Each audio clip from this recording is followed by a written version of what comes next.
आइए students NCERT के इस न्यूमेरिकल को सॉल्व करते हैं। उससे पहले हम एक कॉन्सेप्ट डिस्कस कर लेते हैं। ये हमारे पास कन्वेक्स लेंस है और इसका एक फोकस राइट साइड में है, एक फोकस लेफ्ट साइड में है। हम जानते हैं जो रेज लेफ्ट से प्रिंसिपल एक्सिस के पैरेलल आ रही हैं वो राइट फोकस पर कन्वर्ज हो जाती हैं। मतलब अगर u माइनस इंफिनिटी है तो v हमारे पास प्लस f है। आप समझ गए।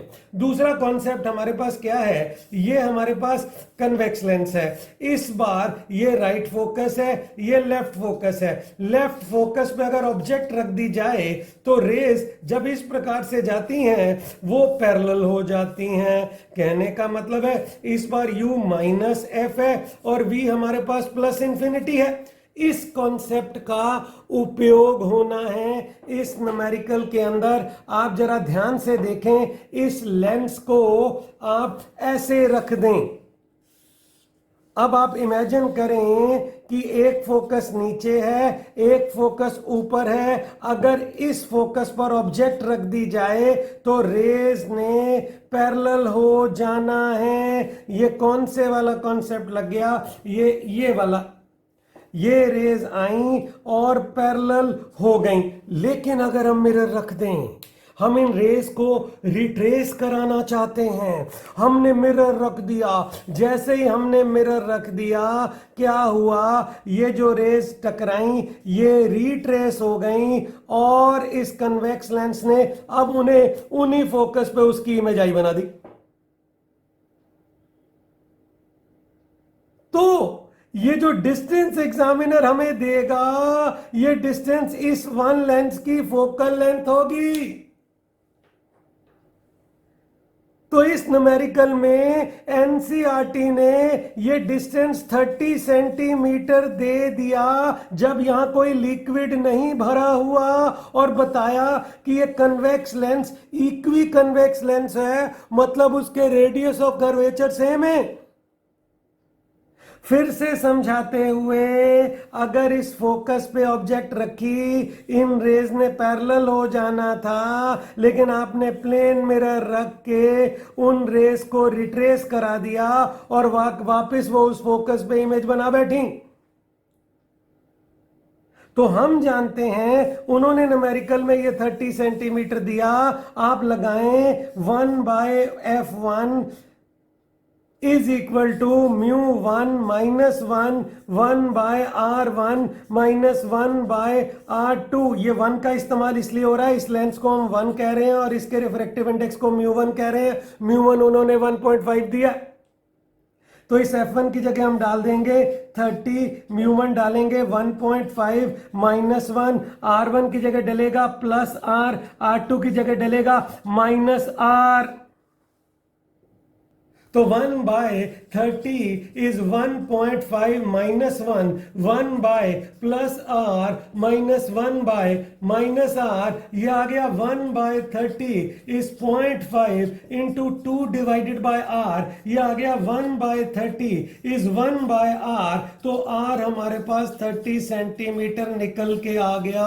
अब उन्होंने मिरर और लेंस के बीच में लिक्विड भर दिया और एक्सपेरिमेंट को रिपीट किया। ये लीजिए, ये रहा मिरर और उन्होंने यहां पर एक लिक्विड भर दिया और जहां ये लिक्विड भरा जा रहा है ये प्लेनो कनकेव लेंस बन गया। ये लेंस 1 है, ये लेंस 2 है। ऊपर वाला लेंस हमारे पास 1 है, नीचे वाला लेंस हमारे पास क्या है, ये जो रेड कलर का लेंस है ये लेंस 2 है। एक्सपेरिमेंट को रिपीट किया गया, फिर यहां जहां ऑब्जेक्ट रखी वहीं इमेज बन गई। पर इस बार उन्होंने कहा ये 45 सेंटीमीटर है, तो हम तुरंत समझ गए ये 45 सेंटीमीटर अब लेंस 1 और लेंस 2 की कंबाइंड फोकल लेंथ है। हम तुरंत समझ गए ये 45 सेंटीमीटर अब लेंस 1 और लेंस 2 की कंबाइंड फोकल लेंथ है। मतलब 1 by combined focal length is 1/f1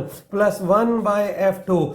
1 by combined focal length 45, f1 30 आ रहा है, वह f2 यहां से आ जाएगा।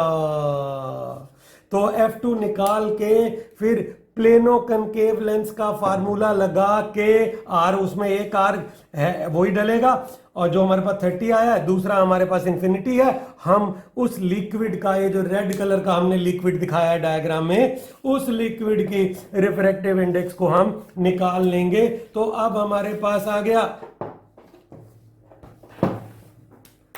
1/45, 1/30 plus 1/f2, 1/45 minus 1/30 is 1/f2। LCM आ गया हमारे पास 90, ये बना 2 माइनस 3, 1/f2, f2 निकल के आ गया माइनस 90 सेंटीमीटर। अब हम जानते हैं 1/f2 is mu liquid minus 1/r1 minus 1/r2, 1/-90 mu liquid minus 1/r1 हमारे पास डलना है आपका माइनस r2 डलना है प्लस इंफिनिटी। रे ऑप्टिक्स का कॉन्सेप्ट, कनकेव लेंस के लिए R1 नेगेटिव होता है, R2 पॉजिटिव होता है, पर यहाँ प्लेनो कनकेव है, R1 minus R2 plus infinity minus 1/90 is mu liquid minus 1/माइनस R की वैल्यू डाल देते हैं, वो 30 आई है, ठीक है, माइनस हट गया, 1/90 is mu liquid minus 1/30, 1/3 is mu liquid minus 1। तो सॉल्व करें, म्यू लिक्विड निकल के आ गया 1 प्लस 1/3, 4/3। 4/3 तो पानी का रिफ्रैक्टिव इंडेक्स होता है, मतलब उन्होंने वहां पे पानी भर दिया था। वीडियो अगर अच्छा लगा है लाइक करें और ऐसे वीडियोस के लिए चैनल को सब्सक्राइब करें। Thank you.